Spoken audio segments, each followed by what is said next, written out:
Welcome to Life and Living. Welcome to Visions. Something so important and significant to our living. Now, vision can be simply defined as, having a clear mental picture of a preferred future state. The Bible says, "My people perish." Not for lack of money, not for lack of good government edicts, but for lack of a vision. So that's a primary thing that stands in the way of many people from achieving or contributing significantly in life. King Uzziah was, a young 16-year-old man when he became king of Israel. And the Bible said in 2 Chronicles chapter 26 and verse 5 that King Uzziah sought the Lord. He sought the Lord in the days of Zechariah, who had visions of God. In other words, King Uzziah succeeded. He achieved so much. Why? Because his life was being guided by a man of vision. So we are saying you need a vision for living. You need a vision for life. Now, at the least, you must be connected with a man of vision. Now, the visions of God are perhaps significantly different from, the visions of men. But in order for us to be successful, we are saying you will need to connect with the visions of God for your life. The Bible says, "I know the plans that I have for you." Now, God is talking about that vision for your life. It's a good plan, but you must begin to connect with this plan. Now, if you're not going to run against a black wall.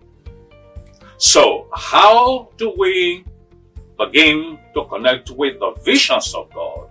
Firstly, there's need for us to understand, to know a bit about what the visions of God are like. 1. The visions of God are often on the long run. In other words, when God gives a vision to a man, it's not talking something about instant fulfillment. It's not talking about, instant result. Now, it's talking about something that might be some distant away from where you are. He told the man Abraham, "I'm giving you this land. Your generation will possess this land, no doubt about that. But that's coming in 400 years away."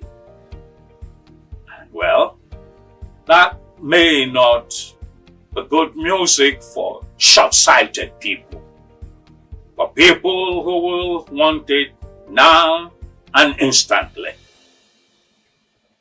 The visions of God often, we are saying, on the long prowl. When he promised to save Abraham a son, it took him 25 years to bring that about. He gave visions of a throne to Joseph. We're talking about another 17 years before Joseph got to that throne. The visions of God. The visions of God often are generational. It's not something that God will open your eyes to that will stop with you. Now, generations after you are still supposed to walk in the God-given vision. The God visions, they are often beyond the man.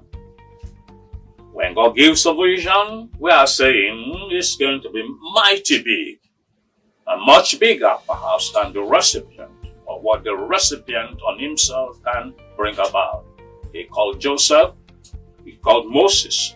Now, go to Egypt and deliver Israel. Well, Moses saw his incapacity. Who am I to stand before Pharaoh? So often, now when we receive the visions of God, well, the realization is there that, well, of our own, we will not be able to bring this about. The visions of God often are unique. That is, what God shows one man may not be what he will show another man, and even in the same circumstance. The visions of God, well, we are saying they're not just unique, but they come specifically address occasions and at the time God chooses. There was famine in the land. Abraham went down to Egypt. Well, God blessed him and he returned with result. There was famine in the land. His son Isaac wanted to go down to Egypt. God said, no, stay in the land. Well, Isaac stayed in the land and he got result as God's instruction.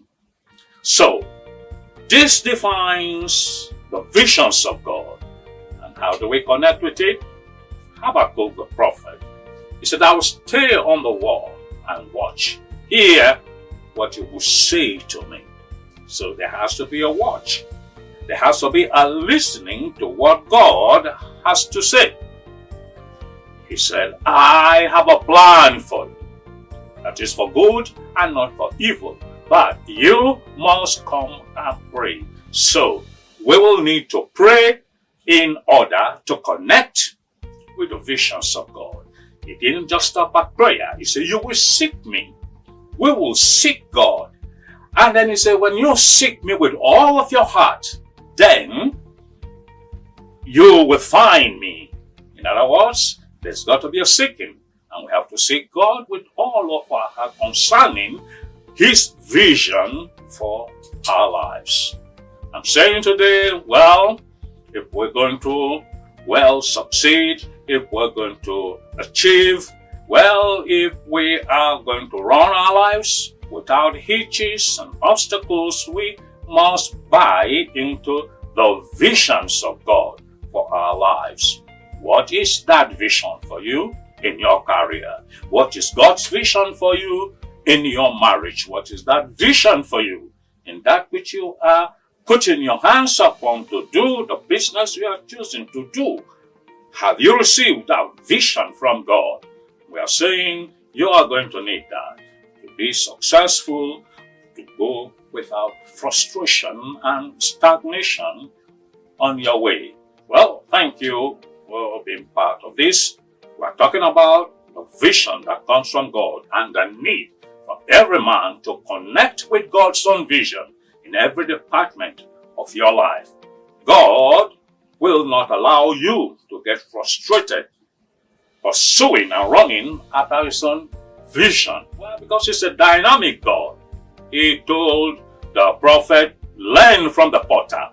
I am going to remake yet another vessel when the vessel he was making was marred in his hands. So God never runs short of idea.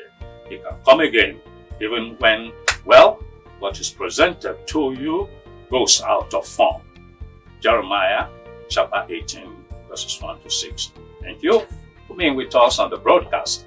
We're talking about vision.